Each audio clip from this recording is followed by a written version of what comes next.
नमस्कार, मेरा नाम है डॉक्टर शालिनी अग्रवाल। मैं एक कंसल्टेंट ऑब्स्टेट्रिशियन एंड गायनेकोलॉजिस्ट हूँ और मेरी अपनी clinic Aaradhya mother and child care Indirapuram Ghaziabad में है and I am also a principal consultant in Cloud nine hospital Patparganj Delhi. आज हम बात करने जा रहे हैं एक बहुत ही इंपॉर्टेंट बारे में जिसका नाम है सर्वाइकल कैंसर। आप में से कई लोगों ने इसके बारे में शायद सुना हो, कहीं पढ़ा हो। आजकल इसके बारे में कुछ खबरें आ रही हैं और थोड़ी जानकारी बढ़ी है, जो कि एक बहुत अच्छी चीज़ है। आइए जानते हैं इसके बारे में ज़्यादा कि सर्वाइकल कैंसर क्या होता है,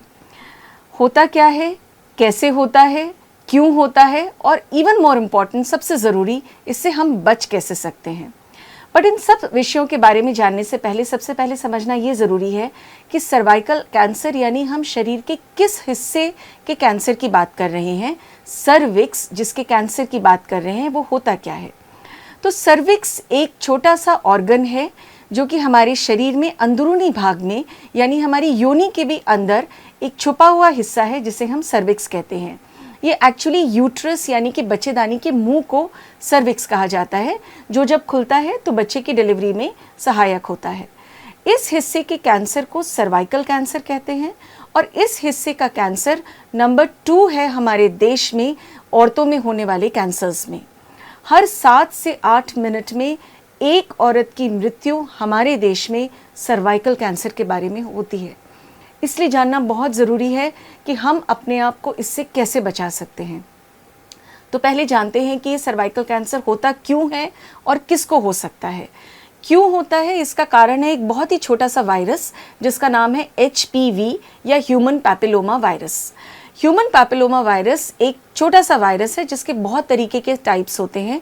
उसमें से कुछ टाइप्स ऐसे हैं जो कि बहुत ही ज़्यादा ख़तरनाक हैं और वो यदि किसी व्यक्ति को किसी औरत को उसका संक्रमण हो जाता है तो उसको सर्वाइकल कैंसर होने की चांसेस बहुत ज़्यादा बढ़ जाते हैं। तो ह्यूमन पैपिलोमा वायरस यानी HPV वायरस के कारण ये कैंसर इसी चीज़ से होता है। अब अगर ये कैंसर होता है तो हम अपने आप को इससे बचा कैसे सकते हैं। तो जैसे कि बच्चों को, आप सब लोग अपने छोटे बच्चों को, अपने घर में हो रहे जितने भी बच्चे होते हैं, सबको टीकाकरण किया जाता है। टीका लगाया जाता है किसी बीमारी के अगेंस्ट या किसी वायरस के अगेंस्ट। इसी तरह इस वायरस के खिलाफ भी एक टीका बनाया गया है जिसे हम सर्वाइकल कैंसर वैक्सीन के नाम से जानते हैं।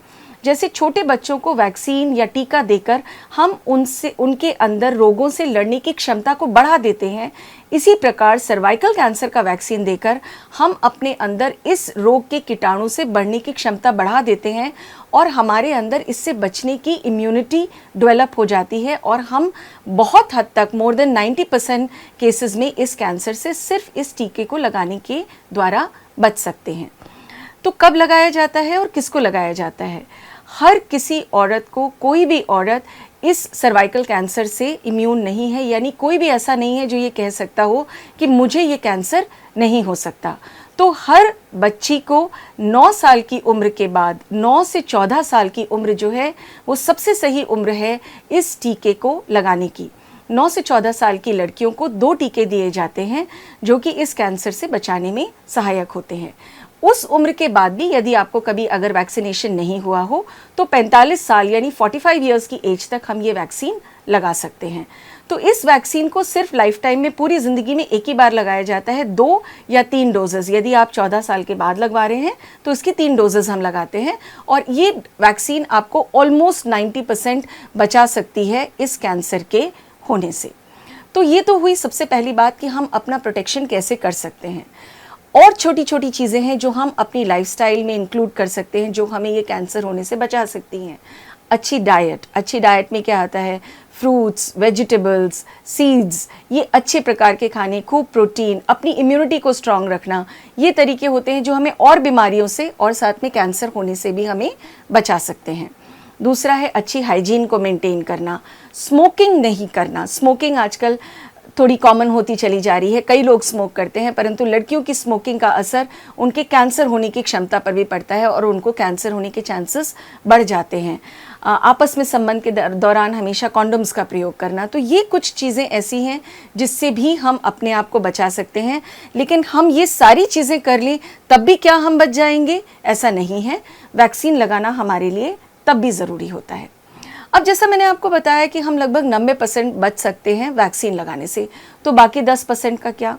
तो एक बहुत ही अच्छा टेस्ट है। मान लीजिए आप वैक्सीन लगाने के बाद आपको सर्वाइकल कैंसर से आप नहीं बच पाए, उसको लगाने के बाद भी आपके अंदर वो कीटाणु आ गए और आपका शरीर आपकी रक्षा नहीं कर पा रहा है इस कीटाणु से और आपको सर्वाइकल कैंसर के लक्षण अंदर शुरू हो रहे हैं। तो हमें कैसे पता चलेगा कि हमारे शरीर में इस तरह के कोई लक्षण डेवलप हो रहे हैं? सबसे बड़ी प्रॉब्लम ये होती है कि कैंसर या कोई भी और बीमारियां होती हैं, इनके बारे में हमें पता जब तक चलता है तब तक बहुत देर हो जाती है। यानी कि बीमारी बहुत आगे बढ़ चुकी होती है, लोकली शरीर में भी और आगे भी फैल चुकी होती है, और तब जाके हमें पता चलता है कि कोई हमें लक्षण होता है और हमें लगता है कि शायद कुछ गड़बड़ हो रहा है हमारे साथ। जैसे कि सर्वाइकल कैंसर होने के लक्षण होंगे, आपको ब्लीडिंग बहुत ज़्यादा होना महीने के दौरान, महीने के बीच में भी ब्लीडिंग का आना, या संभोग या सेक्सुअल कांटेक्ट के बाद आपको ब्लीडिंग का होना, बदबूदार डिस्चार्ज होना, नीचे पेट में दर्द होना, ये कुछ ऐसे साइंस है जो कि सर्वाइकल कैंसर जिसको हो जाता है, उसको होने के बाद इस तरह के सिम्टम्स भी उस व्यक्ति को आना, उस औरत को आना शुरू हो जाते हैं। परंतु प्रॉब्लम ये है कि जब तक आपको ये लक्षण शुरू होंगे तब तक बीमारी बहुत आगे भाग चुकी होगी। तो ज़रूरी है कि हम बीमारी को कुछ ऐसा करें कि शुरुआत के दौर में पकड़ लें। कैंसर को यदि हम बहुत शुरू के दौर में पकड़ लेते हैं तो हम उसका इलाज बहुत अच्छी तरीके से कर सकते हैं। तो इसमें सहायक होता है एक बहुत ही सिंपल सा और छोटा सा टेस्ट जिसको कहते हैं पैप स्मीयर। पैप स्मीयर एक बहुत ही सिंपल और साधारण सा टेस्ट है जो कि कोई भी गायनेकोलॉजिस्ट या डॉक्टर आपकी अपने क्लिनिक में कर सकती हैं। नीचे की जांच के द्वारा अंदर सर्विक्स के ऊपर एक छोटे से ब्रश से की सहायता से हम सर्विक्स के ऊपर के सेल्स लेते हैं और उनको जांच के लिए आगे भेज देते हैं। कोई कट नहीं लगता, कोई दर्द नहीं होता, करने में मुश्किल से 5 से 10 सेकंड लगते हैं इस टेस्ट को करने में, और इसके द्वारा ये बीमारी हम कई सालों पहले पकड़ सकते हैं। यानी आपको जब तक सिम्टम्स डेवलप होंगे तब तक बहुत आगे बीमारी भाग जाएगी, कई साल महीनों बीत जाएंगे, उससे भी कहीं पहले हम ये जांच करके ये पता लगा सकते हैं कि कहीं आपके सर्विक्स में इस तरह की प्रॉब्लम की कोई शुरुआत तो नहीं हो रही। और यदि हमें ये पता चल जाता है तो फिर हम उसका इलाज बहुत अच्छी तरीके से कर सकते हैं। तो ये हैं 4 इम्पॉर्टेंट तरीके जिसके तरीक़ों को यूज़ करने से आप अपने आप को सर्वाइकल कैंसर से बचा सकते हैं। पैप स्मीयर आपको लगभग हर 3 साल में कम से कम ज़रूर करवाना चाहिए। कब करवाना चाहिए? आपको शुरू करते हैं आप जब भी आप सेक्सुअली एक्टिव होते हैं या आपकी शादी हो जाती है, उसके बाद से ये टेस्ट हर 2 से 3 साल में आपकी गायनेकोलॉजिस्ट अपने क्लिनिक में करके भेज सकती हैं, और 65 ईयर्स की एज तक हर औरत को ये टेस्ट ज़रूर कराना चाहिए। तो सबसे पहला हो गया वैक्सीन, फिर मैंने आपको बताया कुछ छोटे छोटे तरीके जैसे कि अच्छी डाइट, अच्छी हाइजीन मेंटेन करना, लोकल हाइजीन, नीचे के हिस्से की हाइजीन, स्मोकिंग न करना, कॉन्डम्स का नियमित रूप से इस्तेमाल करना। फिर कोई भी अगर आपको इस तरह के सिम्टम्स जो मैंने बताए यदि वो डेवलप होते हैं, कुछ भी आपको शुरुआत, कुछ पीरियड्स में अनियमितता अगर आपको लग रही है तो जल्दी जाके अपने डॉक्टर को शुरुआत में ही दिखा लेना और पैप स्मीयर ज़रूर कराना। ये कुछ तरीके हैं जिनसे आप अपना बचाव सर्वाइकल कैंसर से कर सकते हैं।